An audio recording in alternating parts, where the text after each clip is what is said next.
Gordon Wickett sits on his mother's Victorian porch at dusk, practicing his uncanny bee impression as the quiet town of Willow Falls stretches in the background.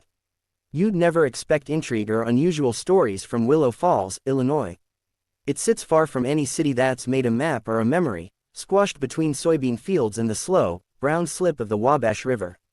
The post office, with its handful of boxes, closes at noon on Saturdays. The one grocery store stocks Spanish moss as a prank. Most folks meet for pancakes, not political upheaval, and the loudest sound most weekends is the whir of Mrs. Underwood's ancient blender at the all-day diner. Yet there remains one story that stirs unease and wry laughter around chipped mugs, about the man who could imitate a bee as if he had wings and venom of his own. Gordon Wickett was a staple in oddball town lore long before he took up buzzing. Unmarried, 33, with perpetually rumpled shirts and a fondness for peach preserves, he lived in the attic apartment above his mother's faded Victorian. His job as the night janitor at Zaff's Hardware was solidly unremarkable, and his conversations, when they happened at all, focused on rainfall and the precise difference between honeybees and wasps. Yet, for all of his apparent mediocrity, Gordon carried the peculiar gift of the convincingly uncanny, the sound and mannerisms of a honeybee, produced not by machine but by his own lips, throat, and lungs. He didn't share the ability until a thrown shoe at a backyard barbecue missed the mark, and he ducked, shuddered, and filled the dusk with an electrical, insistent buzzing so true and panic-inducing that Betsy Wilkes dove headlong into her potato salad, convinced a swarm was upon her. That moment, half embarrassment and half accidental exhibition, didn't just spiral through town gossip, it changed Gordon's life, and the pattern of Willow Falls. Some laughed, children poked him with sticks by the gas station. Others eyed him with a new kind of wariness. The hardware store gained late-night customers who asked to hear the bee-man trick, and one spectacularly strange spring, mysterious bee-related pranks swept the town. Pies riddled with plastic insects, anonymous buzzes in hallways, dog biscuits arranged in honeycomb patterns. At first glance, Gordon shrugged these off. Then, darker turns followed, a neighbor's prized tomatoes destroyed overnight by an apparent bee stampede, and a town councilor's allergic reaction after honey left on his porch. All eyes turned to Gordon. But was he truly responsible? Or was his talent a cover for someone else's mischief? The answer would take Willow Falls on a journey from laughter to suspicion and eventually, to a twisting truth only the man who could imitate a bee could see coming.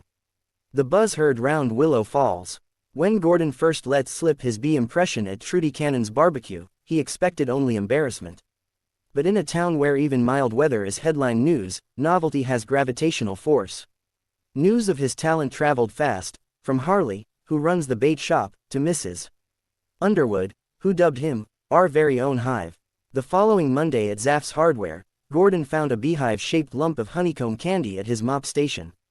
That evening, two teenagers waited by the window, giggling and daring each other to ask for a performance. Gordon, uncertain but quietly proud, obliged. He inhaled deeply, filled his cheeks, vibrated his lips, and buzzed out a performance both musical and menacing, his body twitching in full insect mimicry. The sound was so authentic that even Russ, a tough ex-Marine with a buzzcut irony noted by many, flinched and spilled a box of screws. Gordon, caught under the glow of a street lamp, perfects his bee impressions outside Zaff's Hardware, shadow elongated and ghostly in the silvery light. But novelty, in tight-knit places, soon grinds at the nerves. Within a week, the town split into factions.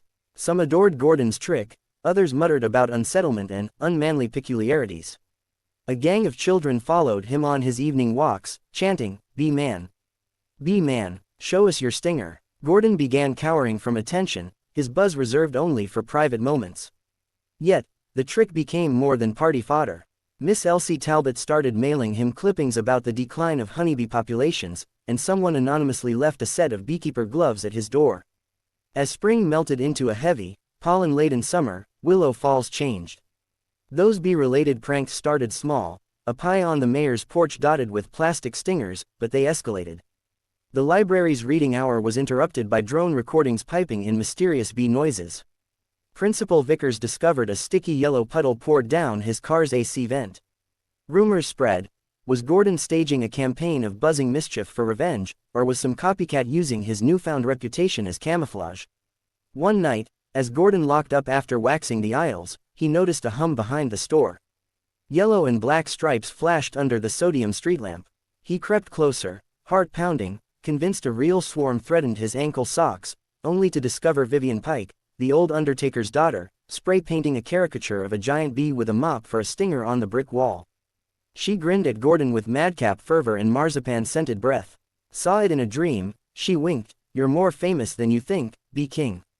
That encounter might have passed for teenage pranksterism if it weren't for the string of petty misfortunes that followed. Farmer Sims's tomatoes were trampled, the local dentist suffered a fake bee sting in his sandwich, and a town councilman wound up in the ER after a honey prank gone wrong. By midsummer, suspicion had seated itself deep in Willow Falls. Gordon woke to find his mailbox jammed with honey, his car window marked with a bullseye drawn in pollen dust. He retreated further, closing curtains and perfecting his repertoire. The low, ominous buzz of a hive disturbed, the frantic whine of a lost worker bee, even the subtle, almost musical rhythm of a queen's flight. It became less an act and more a shield. But the damage was done. Children stopped pointing and started whispering.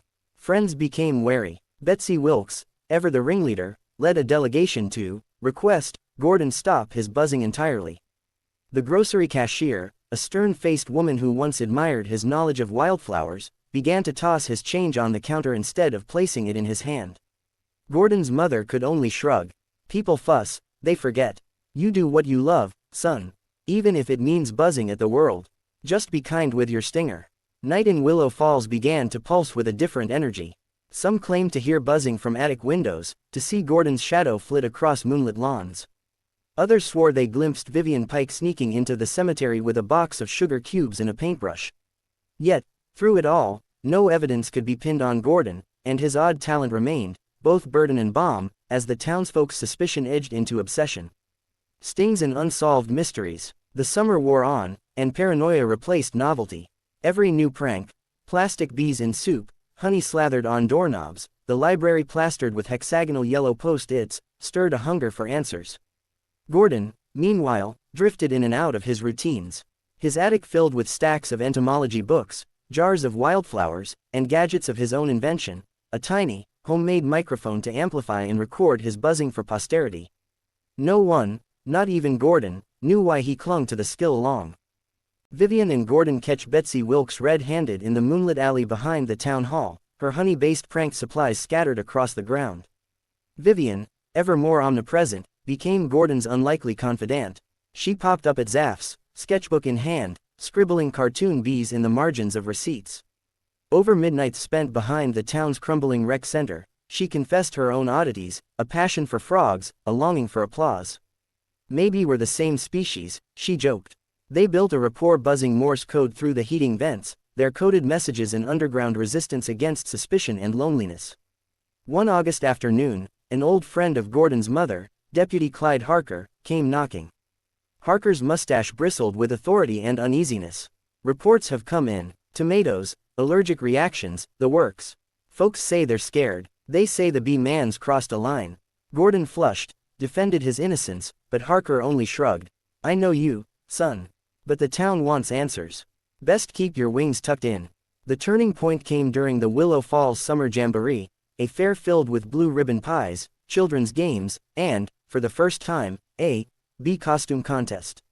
5 children and 1 dog wore Gordon-style glasses. Vivian, dressed as a punky queen bee, cackled from the dunk tank. Suddenly, the mayor dropped, choking and red-faced, next to a jar of mysterious honey. Ambulances blared. In the ensuing chaos, Betsy Wilkes pointed directly at Gordon, who stood shell-shocked beside the lemonade stand. You're behind this. Your curse has finally done us in. It was nasty, public, and humiliating. In the days following, Gordon found himself virtually exiled. Yet, he'd begun to notice cracks in the story, a strange shimmer on the mayor's honey jar, footmarks not his around his property, a whiff of artificial almond not be related at all lingering in the air. With Vivian's help, a plan took shape. They would catch the real culprit, not just for Gordon's sake, but for the town's peace. They staked out late-night spots, the grocery, the diner, and finally, the shadow-haunted back lot of the town hall. There, through the crackle of leaves and the swirl of nighttime insects, they caught a figure in the act, Betsy Wilkes herself, armed with turkey baster, food dye, and a bucket of synthetic honey. Confronted, Betsy crumpled, her grudge spilling out. old envy, slights, and the humiliation of having once slipped in a puddle at Gordon's childhood spelling bee victory. "You made the town laugh at me," she hissed. Vivian suggested a compromise. "We all wear our stripes differently. Maybe it's time we stop stinging each other." Betsy wept, and, to Gordon's amazement, agreed to let the truth come quietly. No police, no spectacle, just a secret curative meeting between the three, hazed in dusk and hope. The prank stopped. Honey stopped appearing in shoes. The mayor, recovered, sheepishly awarded Gordon an unofficial merit for services to the town economy, pollinator awareness, and keeping everyone on their toes. It wasn't a perfect redemption. Stigma lingered, some folks kept their distance, but Willow Falls began to accept Gordon in the way it always had, circuitously, with a blend of fondness and wariness. Gordon, for his part, never stopped buzzing. If anything, he did it more. Now, his performances belonged to the children's summer reading hour, to the open windows of the rec center, and to countless evenings spent beneath the willow trees with Vivian, humming the wild songs of a world overlooked. An afternoon at the rec center, Gordon teaches children about bees under Vivian's colorful mural, sunlight dappling their animated faces. Gordon's world, vast and quiet, shifted inward as well as outward. His attic, once a haven of careful isolation, became a hive of new things. Local schoolchildren came for summer science lessons, learning the importance of pollinators, alongside the subtler lesson of respecting difference. Vivian, for all her chaos and electric stubbornness, kept close. She painted a mural inside the rec center, a riot of bees buzzing over wildflowers, with a small caricature of Gordon in the corner, mop and all, smiling cryptically. For Gordon, the bee imitation was never a true performance, not like stage magicians or ventriloquists.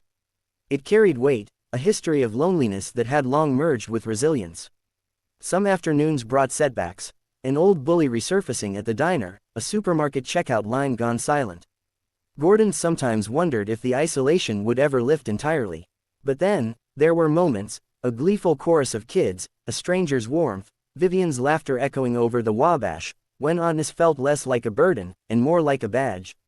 His mother, quietly pleased and ever practical, began canning peach preserves again, gifting jars inscribed, "Be True."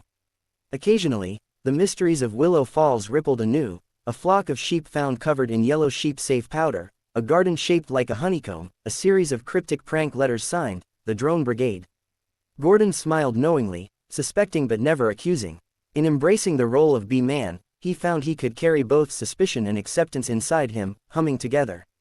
His talent, unasked for but finally understood, became less of a shield and more a gentle invitation, an eccentric's call for connection, warmth, even love. And sometimes, as he stood on that creaky Victorian porch with dusk thickening around him, he'd buzz a little tune, not because he had to, but because the world, in all its strange colors, was brighter for it.